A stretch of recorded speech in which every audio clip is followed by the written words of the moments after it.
let's learn how you can add measurements to your Temu profile. So can you actually add it? No. Why? Because you don't even need it. And here I will show you why you don't need it. And it's because for the most products, for example, like this t-shirt, there are already measurements.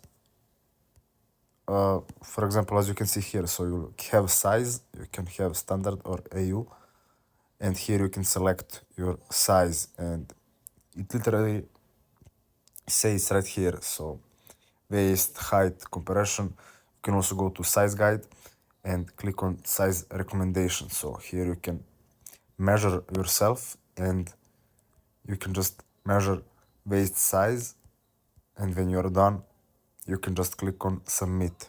So, and here you will get your body measurements and what size of t-shirt you want to buy. So that's it. Thanks for watching and see you in the next video.